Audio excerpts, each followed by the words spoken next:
पवित्र बाइबल का 11, इसमें 1 से लेकर 32 वचन है। सारी पृथ्वी पर एक ही भाषा और एक ही बोली थी। उस समय लोग पूर्व की ओर चलते चलते सिनार देश में एक मैदान पाकर उसमें बस गए। तब वे आपस में कहने लगे कि आओ हम ईंटें बना के भली भांति आग में पकाएं।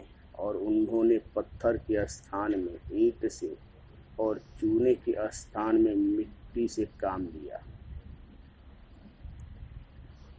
फिर उन्होंने कहा, आओ हम एक नगर और एक गुम्मट बना लें, जिसकी चोटी आकाश से बातें करे।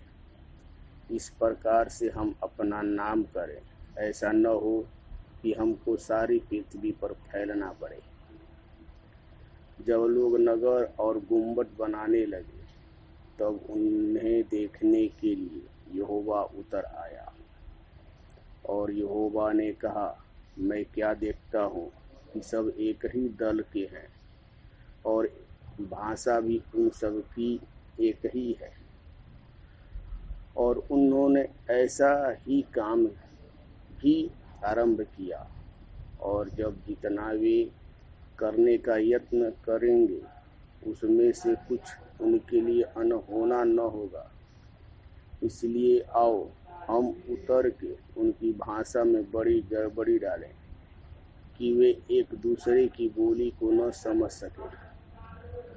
इस प्रकार यहोवा ने उनको वहां से सारी पृथ्वी के ऊपर फैला दिया। और उन्होंने उस नगर का बनाना छोड़ दिया। इस कारण उस नगर के नाम बाबुल पड़ा, क्योंकि सारी पृथ्वी की भाषा में जो गड़बड़ी है, तो यहोवा ने वहीं डाली। और वहीं से यहोवा ने मनुष्यों को सारी पृथ्वी के ऊपर फैला दिया। सेम की वंशावली यह है। जब प्रलय के 2 वर्ष पश्चात, जब सेम 100 वर्ष का हुआ, तब उसने अर्पक्षद को जन्म दिया। और अर्पक्षद ने जन्म के पश्चात सेम 500 वर्ष जीवित रहा। और उसके और भी बेटे बेटियां उत्पन्न हुई। जब अर्पक्षद 35 वर्ष का हुआ, तब उसने शेलह को जन्म दिया।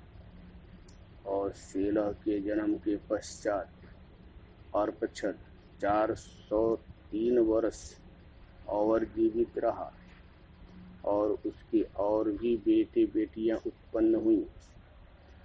जब शेलह 30 वर्ष का हुआ, तब उसके द्वारा एबेर को जन्म हुआ। और एबेर के जन्म के पश्चात शेलह 403 वर्ष और जीवित रहा। और उसके और भी बेटे बेटियां उत्पन्न हुई। जब एबेर 24 वर्ष का हुआ, तब उसके द्वारा पेलेग का जन्म हुआ। और पेलेग के जन्म के पश्चात एबेर 430 वर्ष और जीवित रहा। और उसके और भी बेटे बेटियां उत्पन्न हुई। जब पेलेग 30 वर्ष का हुआ, तब उसके द्वारा रू का जन्म हुआ।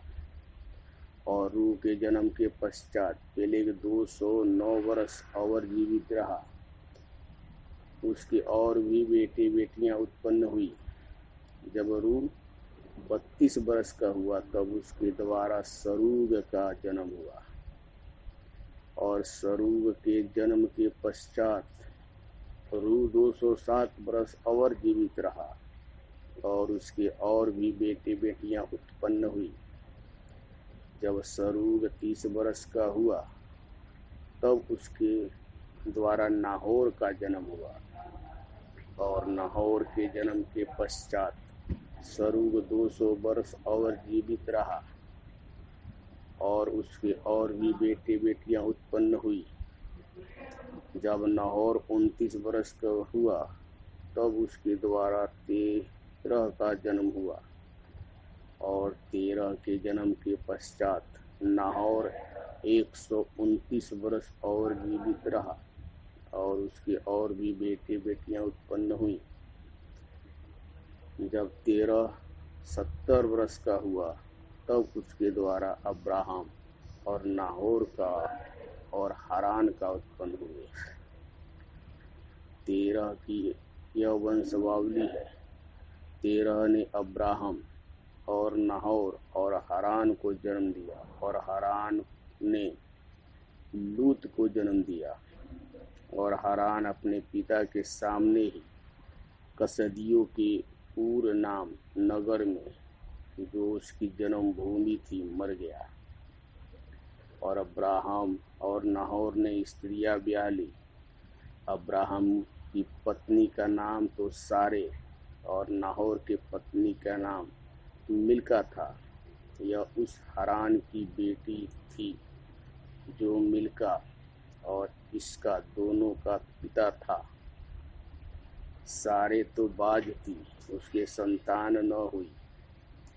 और 13 अपना पुत्र अब्राहम और अपना पोता लूत जो हारान का पुत्र था और अपनी बहू सारे जो उसके पुत्र अब्राहम की पत्नी थी, इन सबों को लेकर कसदियों के ऊपर ऊर नगर से निकलकर कनान देश जाने को चला और हारान नाम देश में